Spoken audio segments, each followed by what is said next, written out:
नमस्कार दोस्तों, GS with आशीष में आपका स्वागत है। आज हम directive principle of state policy के कुछ महत्वपूर्ण क्वेश्चंस को सॉल्व करेंगे जो कि आने वाली आगामी परीक्षाओं के लिए अति महत्वपूर्ण हैं। तो चलिए शुरू करते हैं। पहला प्रश्न देखते हैं। The purpose of the inclusion of directive principle of state policy in the constitution is to establish. भारतीय संविधान में राज्य के नीति निर्देशक सिद्धांतों को शामिल करने का उद्देश्य स्थापित करना है। क्या स्थापित करना है? चलिए देखते हैं options. Political democracy, social democracy, Gandhian democracy या सोशल एंड इकोनॉमिक डेमोक्रेसी। इसका सही उत्तर बताइए। इसका सही उत्तर होगा option D, social and economic democracy. अगला क्वेश्चन देखते हैं। The directive principle of state policy may be classified into which of the following parts for the shake of convenient study. राज्य के नीति निर्देशक सिद्धांतों को सुविधाजनक अध्ययन की दृष्टि से निम्नलिखित में से किस भाग में वर्गीकृत किया जा सकता है? हमारे ऑप्शन हैं सोशलिस्ट, गांधीयन, लिबरल या ऑल ऑफ द एबव। इसका सही उत्तर बताइए। इसका सही उत्तर होगा option D, all of the above में। ठीक है, अगला क्वेश्चन देखते हैं। Which one of the following is not the objective of directive principle of state policy. निम्नलिखित में से कौन सा राज्य के नीति निर्देशक सिद्धांतों का उद्देश्य नहीं है? उद्देश्य नहीं है। ऑप्शन देखते हैं।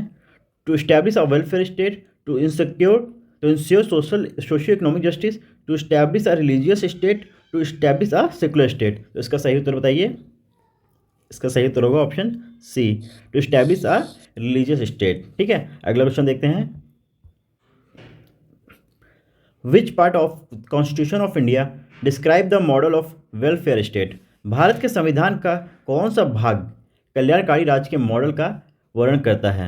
हमारे ऑप्शंस हैं fundamental rights, fundamental duties, the preamble या डीपीएसपी। ठीक है, तो इसका सही उत्तर बताइए। हमारा ऑप्शन क्या होगा? ऑप्शन सही उत्तर ऑप्शन डी। ठीक है, directive principle of state policy. ठीक है, अगला क्वेश्चन देखते हैं। Consider the following statement with reference to the Constitution of India, the directive principle of state policy constitute limitation upon। Option क्या है? Legislative function, executive function. इसका बताइए कौन सा सही होगा। ऑप्शन क्या है? ऑप्शन 1 सही है या 2 या दोनों या कोई नहीं। तो इसका सही उत्तर होगा option D, both are wrong. ठीक है, अगला क्वेश्चन देखते हैं। The directive principle of state policy of the constitution of India is taken from the constitution of which country. भारत के संविधान के राजनीति निर्देशक सिद्धांतों को किस देश के संविधान से लिया गया? बताइए। डीपीएसपी हमारा कहाँ से लिया गया, किस देश से? ऑप्शंस क्या क्या हैं? ऑस्ट्रेलिया, अमेरिका, फ्रांस या आयरलैंड। इसका सही उत्तर बताइए। इसका सही उत्तर होगा ऑप्शन डी, आयरलैंड से डीपीएसपी आया। ठीक है, अगला क्वेश्चन देखते हैं। Directive principle of state policies are. राज्य के नीति निर्देशक सिद्धांत क्या हैं? बताइए। Justiciable, non justiciable, fundamental right या नन ऑफ दिस। बताइए कौन सा ऑप्शन सही होगा इसका? इसका ऑप्शन बी, नॉन जस्टिसिएबल। ठीक है, अगला क्वेश्चन देखते हैं। Equal pay for equal work क्या है? Equal pay for equal work has been ensured in the Indian constitution as one of the. हमारे ऑप्शंस क्या हैं? Fundamental right, directive principle of state policy, fundamental duties, economic right. इसका सही उत्तर बताइए। इसका सही उत्तर बताइए। इसका सही उत्तर होगा option B, directive principle of state policy. अगला क्वेश्चन देखते हैं। Panchayati Raj system in India is laid down under. Bharat में पंचायती राज व्यवस्था किसके अंतर्गत रखी गई है? हमारे ऑप्शंस हैं fundamental rights, fundamental duties, directive principle of state policy या इलेक्शन कमीशन एक्ट। बताइए, पंचायती राज सिस्टम इसके अंदर रखा गया है। इसका सही उत्तर होगा option C, directive principle of state policy के अंदर। ठीक है, अगला क्वेश्चन देखते हैं। Which one of the following articles direct state government to organise village panchayat. State government को क्या डायरेक्ट करते हैं? To organise a village panchayat. निम्नलिखित में से कौन सा अनुच्छेद राज्य सरकार को ग्राम पंचायतें संगठित करने का निर्देश देता है? हमारे ऑप्शंस हैं आर्टिकल 32, आर्टिकल 48, आर्टिकल 40 या आर्टिकल 51। तो इसका सही उत्तर होगा ऑप्शन बी, ठीक है। यहाँ पे आप थोड़ा ऑप्शन ऊपर नीचे देख लीजिएगा। आर्टिकल 40, ठीक है, ऑर्गेनाइज ग्राम पंचायत, ठीक है, ठीक है, विलेज पंचायत, याद रखिएगा। अगला क्वेश्चन देखते हैं। Which one of the following is not correctly match. इसमें बताना है कि कौन सा करेक्टली मैच नहीं है। आर्टिकल देखिए, article 39A equal justice and free legal aid, article 40 organisation of village panchayat, article 44 uniform civil code, article 48 preparation of judiciary from executive. तो इसका सही उत्तर बताइए, कौन सा रॉन्ग है इसमें से, मैच कौन सा रॉन्ग है। तो ये कौन सा होगा, ऑप्शन डी 48, ये रॉन्ग है, ठीक है। अगला क्वेश्चन देखते हैं।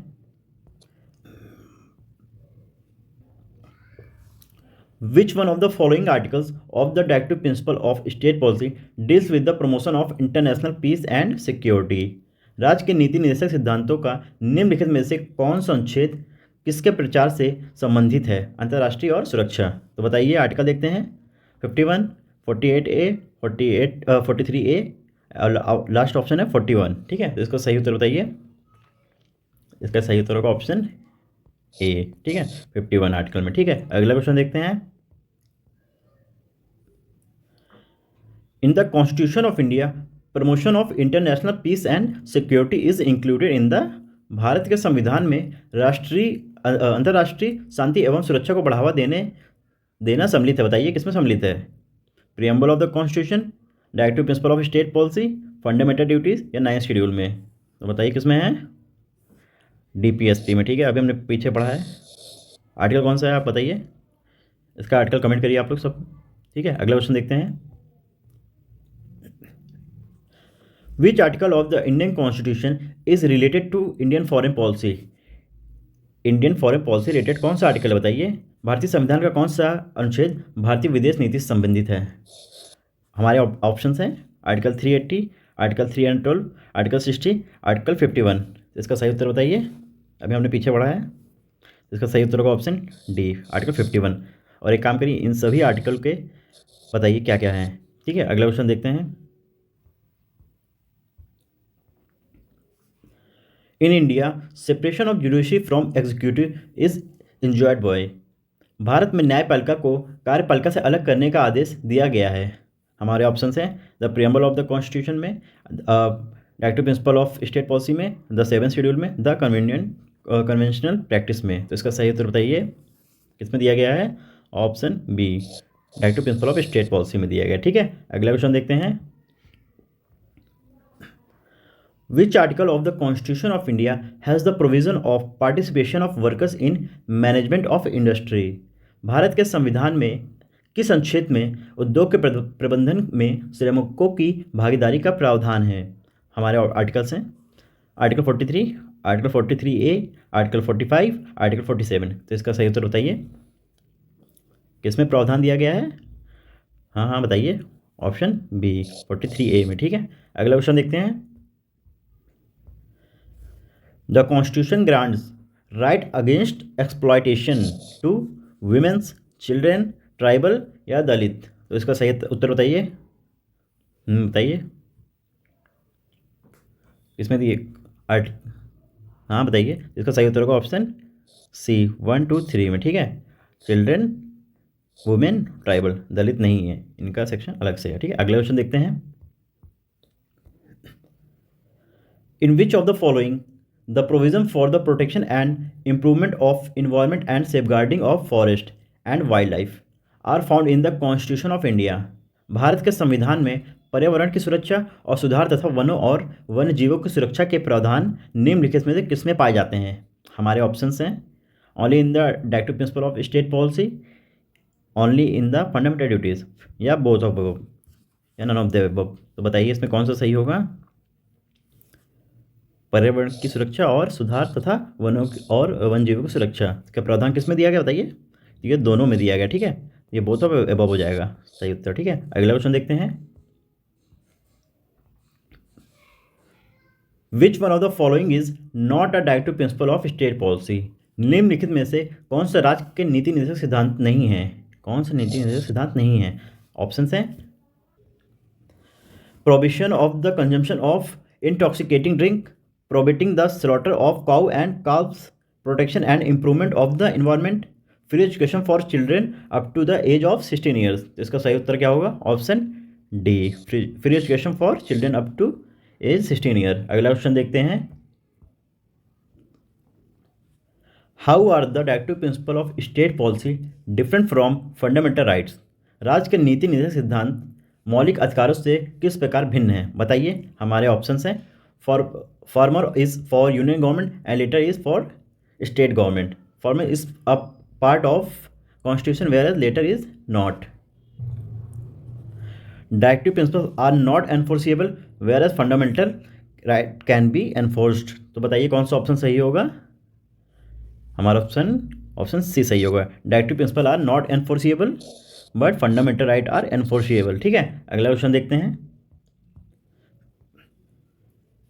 The constitution is silent in the directive principle of state policy about. किसके बारे में साइलेंट है? तो देखते हैं। Adult education, living wages for workers, free legal aid to the poor, या primary education to children till they complete the age of 6 year. इसका सही उत्तर बताइए। इसका सही उत्तर होगा ऑप्शन ए, एडल्ट एजुकेशन के लिए। ठीक है, अगला क्वेश्चन देखते हैं। Which of the following directive principle of state policy was added to the constitution at a later date? निम्नलिखित में से राज्य के नीति निर्देशक सिद्धांतों में कौन के बाद की तारीख में संविधान में जोड़ा गया? डीपीएसपी में कौन सा बाद में जोड़ा गया? बताइए। हमारे ऑप्शन हैं। Organisation of village panchayat, prohibition of cow slaughter, free legal aid और यूनिफॉर्म सिविल कोड। इसका सही उत्तर बताइए। कौन सा बाद में जोड़ा गया? इसका सही उत्तर होगा option C, free legal aid बाद में जोड़ा गया। इसका आर्टिकल बताइएगा। इसका आर्टिकल अभी हमने पढ़ा है, कितना होगा? 40, और इसका आर्टिकल क्या होगा? 44। और इसका बताइए, इसका आप बताइए। ठीक है, कमेंट करके। ठीक है, अगला क्वेश्चन देखते हैं। Which of the following is not included in the directive principle of state policy? निम्नलिखित में से कौन सा राज्य के नीति निर्देशक सिद्धांतों में शामिल नहीं है? ठीक है, देखते हैं options. Prohibition of liquor, right to work, equal wages for equal work, right to information. तो सही उत्तर बताइए इसका कौन सा शामिल नहीं है? इसका सही उत्तर होगा option D, right to information शामिल नहीं है इसमें। ठीक है, अगला क्वेश्चन देखते हैं। Which one of the following is a directive principle of state policy? निम्नलिखित में से कौन सा राज्य के नीति निर्देशक सिद्धांत हैं? हमारे ऑप्शन हैं। Uniform civil code, freedom of press, freedom of religion and equality before law. इसका सही उत्तर बताइए। इसका सही उत्तर होगा option A, uniform civil code शामिल नहीं है। ठीक है, अगला क्वेश्चन देखते हैं। Which one of the following is not a directive principle of state policy? निम्नलिखित में से कौन सा राज्य के नीति निर्देशक सिद्धांत नहीं है? ठीक है, कौन सा नहीं है?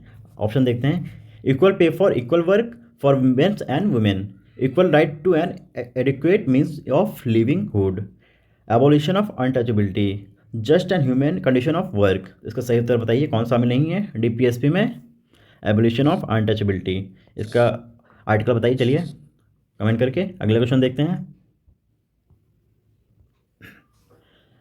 The directive principle of state policy is a cheque which is paid on bank convenience. Who said it? किसने कहा था? बताइए। राज्य के नीति निर्देशक सिद्धांत एक चेक है जिसका भुगतान बैंक की सुविधा अनुसार किया जाता है। यह किसने कहा था? बताइए। हमारे ऑप्शंस हैं। बी आर अम्बेडकर, के एम मुंशी, डॉक्टर राजेंद्र प्रसाद या के टी शाह। इसका सही उत्तर होगा ऑप्शन डी, के टी शाह ने कहा था। ठीक है, इसको याद रखिएगा, इंपॉर्टेंट क्वेश्चन है। अगला क्वेश्चन देखते हैं। The fundamental duty to uphold and protect the sovereignty, unity and integrity of India is mentioned at number. Bharat की संप्रभुता, एकता और अखंडता को बनाए रखने और उसकी रक्षा करने का मौलिक कर्तव्य क्रमांक पर लिखित है। तो बताइए कौन से पे? चौथे, 1, 2 या 3? इसका सही उत्तर बताइए। इसका सही उत्तर का ऑप्शन डी, 3 पर। ठीक है, अगला क्वेश्चन देखते हैं। Which of the following is empowered to make law for economic and social planning beside the infant and minors of in India? Bharat में शिशुओं और नाबालिगों के अलावा आर्थिक और सामाजिक नियोजन के लिए कानून बनाने का अधिकार निम्नलिखित में से किसे है? अब देखते हैं options. Only the central government, only the state government, या बोथ सेंट्रल एंड स्टेट, या ओनली द लोकल गवर्नमेंट? तो सही उत्तर बताइए। इसका सही उत्तर होगा option C, both central and state government के पास है। ठीक है, अगला क्वेश्चन देखते हैं। Okay, thank you.